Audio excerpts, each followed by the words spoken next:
Welcome back to my channel. આજે હું તમારા માટે લઈને આવી છું કોથમીર વાળા સોજીના ઢોકળા।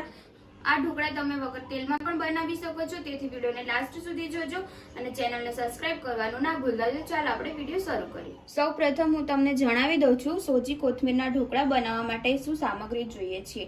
આ આદુ લસણ મરચાની પેસ્ટ લીધેલી છે, મેં કોથમીર લીધેલી છે। આપણે કોથમીર વધારે નાખવાની છે અંદર, એટલે કોથમીરનો સ્વાદ આવે।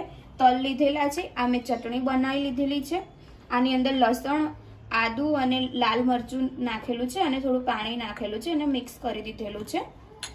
સોજી લીધેલી છે 1 વાટકી અને દહીં લીધેલું છે। તો સૌથી પહેલા આપણે ખીરું બનાવી દઈશું। ખીરું બનાવવા માટે આપણે સોજીમાં દહીં એડ કરી દઈશું। આ દહીં ખાટું આવે છે એટલે આપણે પલાળી રાખવાની જરૂર નથી। તમને ખાટું ઓછું પસંદ હોય તો તમે ઓછું પણ દહીં નાખી શકો છો। હવે મિક્સ કરી દઈશું।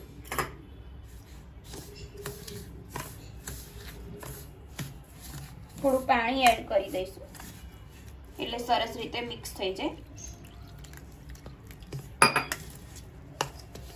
સરસ રીતે મિક્સ કરી આપણે ઉપરથી મીઠું એડ કરી દઈશું અને સહેજ સોડા નાખી દઈશું, જેથી આપણા ઢોકળા સરસ રીતે ફૂલે। સરસ રીતે આ મિક્સ થઈ ગઈ છે। હવે આપણે મીઠું એડ કરી દઈએ। મીઠું સ્વાદ અનુસાર લેવાનું છે તમારે। હવે આપણે કોથમીર એડ કરી દઈશું। આપણે કોથમીર વાળા ઢોકળા બનાવી છે એટલે કોથમીર વધારે એડ કરવાની છે। તમને હજુ પણ વધારે પસંદ હોય તો તમે હજુ વધારે પણ એડ કરી શકો છો। મિક્સ કરી દઈશું સરસ રીતે।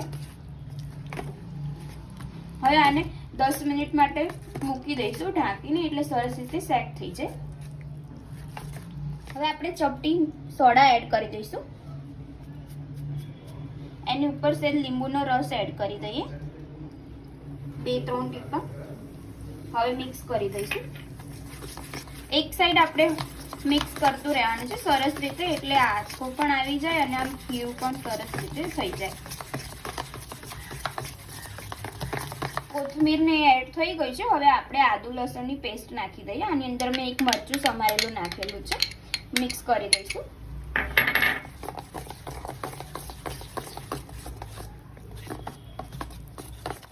આપણે મિક્સ કર્યું એટલે સરસ રીતે ફૂલી ગયું છે ખીરું, તમે જોઈ શકો છો। હવે આ રેડી થઈ ગયું છે। આપણે હવે ઢોકળા બનાવી દઈશું। આના ઢોકળા બનાવવા માટે આપણે એક વાસણમાં પાથરી દઈશું ખીરું। આ મેં વાસણ લીધેલું છે, આમાં મેં તેલ લગાવી દીધેલું છે। આપણે એમાં પાથરી દેવાનું છે।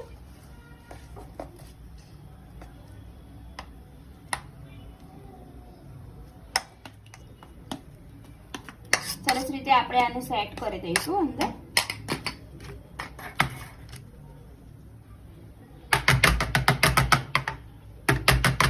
સેટ થઈ ગયું છે। હવે આપણે આને મૂકી દઈશું। હવે આપણે ઢોકળા મૂકવાના છે, એટલે આમાં મેં પાણી નાખેલું છે 1 ગ્લાસ। આપણે આને ચાલુ કરી દઈશું ગેસને। 10 મિનિટ માટે ઢોકળાને આપણે થવા દઈશું। ગરમ થઈ જાય એટલે આપણે આ મૂકી દઈશું પ્લેટ અંદર। હવે ઢાંકીને આપણે મૂકી દઈશું।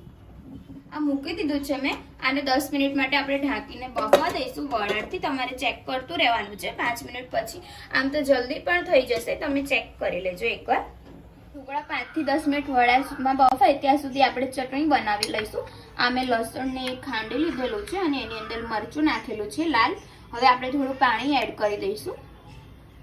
પાણી એડ કરીને સહેજ પતલું કરી દઈશું। થોડું મીઠું એડ કરી દઈએ। સ્વાદ અનુસાર મીઠું લેવાનું છે। આ ચટણી બહુ જ સરસ લાગે છે આની અંદર। હવે આપણે તલ નાખી દઈશું।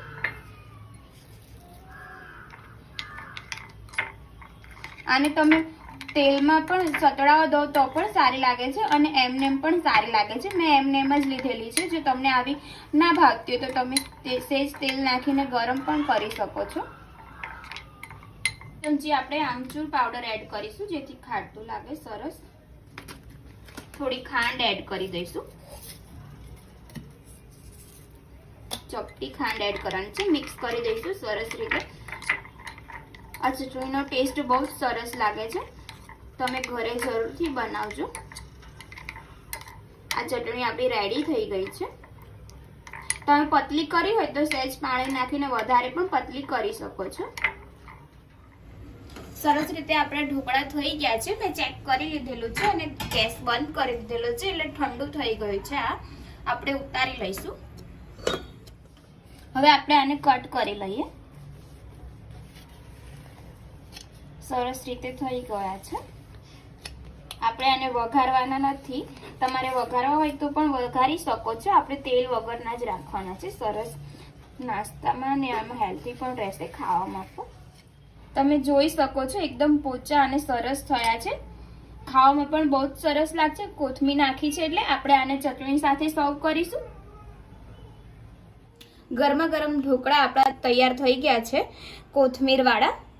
આનો ટેસ્ટ બહુ જ સરસ લાગશે। આ ચટણી સાથે તો એકદમ મસ્ત લાગશે। આપણે તેલનો ઉપયોગ નથી કરેલો આમાં, ખાલી આપણે ડીશ પાથરવામાં જ કર્યો છે। આ હેલ્ધી પણ રહેશે ખાવામાં। સવારનો ગરમા ગરમ નાસ્તો રેડી થઈ ગયો છે। ફ્રેન્ડ્સ, તમને મારી આજની રેસીપી સારી લાગી હોય તો મારી ચેનલને સબસ્ક્રાઇબ કરવાનું ના ભૂલતા। મળીએ આપણે એક નવા વિડીયો સાથે। જય માતાજી, જય શ્રી કૃષ્ણ।